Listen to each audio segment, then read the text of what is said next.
Morning, welcome back to my channel. তো তোমরা কেমন আছো বলে, আশা করছি যে যেখানে আছো ভালো আছো, সুস্থ কামনা করি। আর আমি তো খুব ভালো আছি তোমাদের আশীর্বাদে।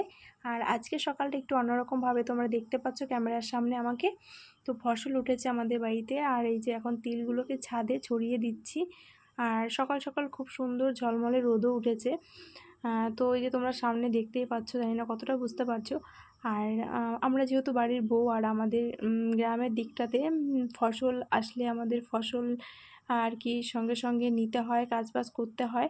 তো সেই আর কি সেই কাজকর্মগুলোই তোমাদের সঙ্গে এই ভিডিওতে তুলে ধরছি। তোমরা দেখো, আশা করছি তোমাদের অনেকটা ভালো লাগবে। আর ভালো লাগলে লাইক কমেন্ট শেয়ার করবে, ভিডিওটা অনেক বন্ধুবান্ধবের কাছে শেয়ার করে দেবে। আর চ্যানেলে নতুন হয়ে থাকলে প্লিজ চ্যানেলটিকে সাবস্ক্রাইব করে পাশে থাকবে। তো বন্ধুরা, অনেক কথাই বললাম। তো সবগুলো তিল এখন এই যে পুরো ছাদটাকে আর কি ছড়িয়ে দিতে হবে ছাদে। তো অনেক দিন ধরে ব্লগ আর কি দিচ্ছি না, তো সেই কারণে তোমাদের কাছ থেকে সরি সরি চেয়ে নিচ্ছি। যাই হোক, তো তোমরা অনেক দিন ওয়েট করেছিলে যে দিদিভাই ব্লগ দিচ্ছে না, ব্লগ দেখতে পাচ্ছি না। হ্যাঁ, একটু অসুবিধার কারণে আমি ব্লগ দিতে পারিনি। আর শরীরটাও মানে কি বলবো, ভালো ছিল না, সঙ্গ দিচ্ছিল না। শরীরটা খুবই অসুস্থ ছিল, তো সেই কারণে অনেক দিন তোমাদের সঙ্গে ভিডিও দেওয়া হয় না। তো এই যে আজকে এই ব্লগটা অনেক দিন আগে শ্যুট করে রেখেছি, কিন্তু আর কি এডিট করা হয়নি। তো আজকে এই যে ভয়েস ওভারটা দিয়ে আমি ভাবলাম যে চলো ব্লগটা শেয়ার করে দিই। তো বন্ধুরা আমাদের জন্য ওয়েট করে আছে যে ব্লগ দিচ্ছে না দিদিভাই। তো সেই কারণে এই যে দেখো, ক্যামেরাটা ওই সাইড থেকে এই সাইডে সেট করে এখন কিন্তু ওই যে আমাদের নতুন যে ছাদটুকুনি হয়েছে রান্নাঘরে, তো ওই ছাদের ওইখানটাও আর কি ছড়িয়ে দিচ্ছি। তো তোমাদের সঙ্গে গল্প করতে করতে হয়ে গেল ছড়ানো। তো বন্ধুরা, অবশেষে আর কি তিলগুলো সবগুলো ছড়ানো কমপ্লিট হলো। তো এই দেখো, ওই যে নতুন ছাদটুকুনিতে দিয়েছি, পুরনো ছাদটা পুরো আর কি ছাদটা ভরে আর কি ছড়িয়ে দিয়েছি। আর বীভৎস গরম লাগছে, ঘেমে গেছি। তো ব্রাশ করা হয়ে গেছে, এখন হাত মুখটা ধুয়ে ফ্রেশ হয়ে একটু ফ্যানের নিচে বসবো। বীভৎস গরম আর ঘেমে গেছি, খুব কষ্ট হচ্ছে। তো চলো মুখ হাত পাটা ধুয়ে তারপরে ফ্যানের নিচে একটু বসবো। তো চলো, এই দেখো পুরো ছাদটাকে আর কি তিল দিয়ে এই যে ছড়িয়ে দিচ্ছি। তো চলো। তো বন্ধুরা, ছাদ থেকে নেমে নিচে ফ্যানের নিচে একটু বসে রেস্ট নিয়ে কটা জল ঢালা ভাত ছিল সে কটা খেলাম। খেয়ে এঁঠো বাসন কাটা মেজে দুপুরে রান্নার জন্য আর কি সবজি কেটে ধুয়ে ফ্রেশ করে নিলাম।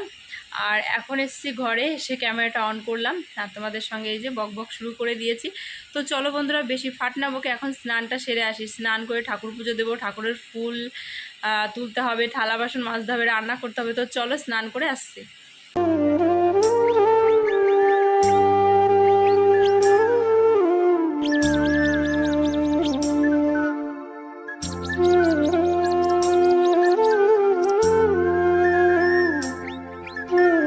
তো বন্ধুরা, তোমরা দেখতেই পেলে যে স্নান করে এসে ভেজা নাইটিগুলো আর কি তারে যে মেরে দিয়েছি। তো তারপরে এই যে ঘর থেকে সাজিটা নিয়ে এসে ফুলগুলো তুলে নিচ্ছি গাছ থেকে পুজোর জন্য।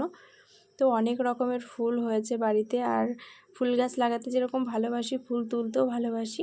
তো এই যে গেটের দুই সাইডে গাছগুলো আর কি খুব সুন্দর ফুল ফুটেছে। আর এই দেখো, এই যে ফুলগুলোর কী নাম তোমরা জানলে কমেন্ট করো তো।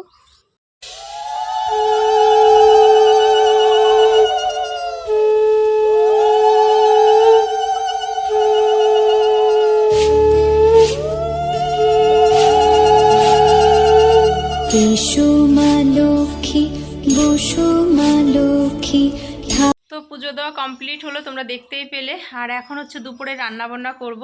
তো সবজি কেটে দিয়ে ফ্রেশ করে রেখে দিয়েছি। তো কি কি সবজি কেটেছি চলো তোমাদের একটু দেখিয়ে তারপর হচ্ছে রান্না বসাতে হবে। তো চলো তোমাদের এক ঝলক দেখিয়ে দিই। তো এই যে সমস্ত কিছু কেটে ধুয়ে ফ্রেশ করে থালার মধ্যে খুব সুন্দর করে সাজিয়ে নিয়েছি। তো আজকে কি রান্না হবে তোমরা এটা দেখে বুঝতেই পেরে গেছো। তো হ্যাঁ, চিকেন রান্না হবে। তো চিকেনের জন্য একটু বড় সাইজের আলু কেটে নিয়েছি, টমেটো কেটে রেখেছি, পেঁয়াজ কুচো করেছি, লঙ্কা চিড়ে নিয়েছি, আদা রসুন। তো সমস্তটা আজকে শিলনোড়ায় বেটে রান্না করব, কারণ শিলনোড়ায় বেটে রান্না করলে খুব টেস্টি হয় খেতে। আর এই যে চচ্চড়ির জন্য এখানে সবজি কেটে ধুয়ে ফ্রেশ করে নিয়েছি।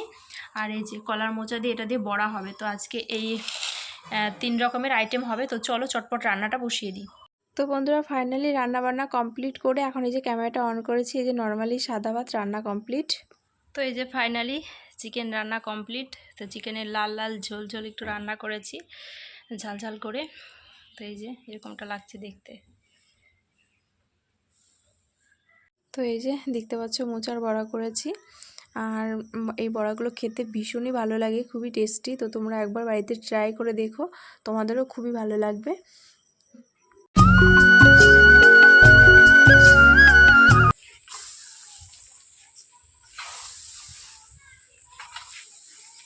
তো আবার এই যে চলে এসেছি ছাদে সমস্ত কাজবাজ গুছিয়ে। তো সেই সকালবেলায় একবার তোমাদের সঙ্গে শেয়ার করেছিলাম যে তিলগুলো আর কি ছড়িয়ে দিয়েছি, মেলে দিয়েছি ছাদে। তো তারপরেও কিন্তু 3-4 বার এসে ছাদে তিলগুলো উল্টে পাল্টে দিয়েছি। তো সব সময় তো আর কি ক্যামেরা অন করে সব কিছু ক্যামেরা বন্দি করা সম্ভব নয়। তো এই যে এখন তিলখড়িগুলো এক জায়গায় জড়ো করে রেখেছি, আগামীকাল আবার ছাদে ছড়িয়ে দেবো যদি কিছু বেশ কিছু তিল আর কি বের হয়। আর এখন এই যে তিলের পাতাগুলো আর কি পড়েছে সেইগুলো এক জায়গায় জড়ো করছি, এগুলো ভালো করে চালতে হবে, তিলগুলোকে শোকাতে হবে। তো অনেক কাজ গো, গ্রামের বউ কাজ না পারলেও আর কি শিখে করতে হবে, এটাই তো পারি না। তো আস্তে আস্তে শিখে যাব, শিখবো। তো শিখলে মানুষ সবই পারে। এই যে আগে তো কিছুই পারতাম না, এখন তো টুকটাক সবই চেষ্টা করি, আর চেষ্টা করতে করতে শিখেও গেছি অনেক কিছু। আর তোমরা যারা চাষবাস করো, যারা গ্রামে যাদের বাড়ি তারা চাষবাস করে, তারা নিশ্চয়ই জানে যে একটা বাড়িতে ফসল উঠলে কতটা চাপ বা কতটা কি কাজ থাকে। তাদের থেকে ভালো আমার মনে হয় না আর অন্য কেউ বলতে পারবে। তো আমাদের মতো তোমরা এরকম কে আছো চাষি বাড়ির বউ, চাষবাস করে তোমাদের বাড়িতে? তো এই যে বাড়ির ফসল উঠেছে আর আনন্দ সহকারে কিন্তু আমি আমার কাজকর্ম করছি। তো চলো বন্ধুরা, কাজকর্মগুলো কমপ্লিট করতে থাকি। তো বন্ধুরা অবশেষে আর কি তিলগুলো এই যে দেখো যেগুলো ছড়িয়েছিলাম সকালবেলায়, তো সেইগুলো এক জায়গায় যে জড়ো করে রেখেছি। এই যে এই দেখো এর মধ্যে এখনও তিল রয়েছে, আজকে অনেক তিল বেরিয়েছে। তো এই যে পুরো ছাদটা আর কি ছড়িয়ে দিয়েছিলাম। যাই হোক, আর পেছনের ব্যাকগ্রাউন্ডে দেখে বুঝতে পারছো সন্ধে হয়ে এসছে। নিচে যাব হাত পাটা ধুয়ে ফ্রেশ হয়ে সন্ধে দিতে হবে। আর এই যে বস্তার মধ্যে তিল রয়েছে, তো এইগুলো এখনও ওড়াতে হবে, অনেক কাজ আছে। তো কিছু কিছু ভিডিও ক্লিপ তুলেছি, সেটা আগামীকাল তোমরা পেয়ে যাবে। তো চলো বন্ধুরা, আজকের মতো ভিডিওটা এখানেই এন্ড করছি। সবাই ভালো থেকে সুস্থ থেকো। আর নতুন সকালে নতুন দিনে নতুন ব্লগে খুব তাড়াতাড়ি ফিরে আসছি। তো লাভ ইউ অল, চলো।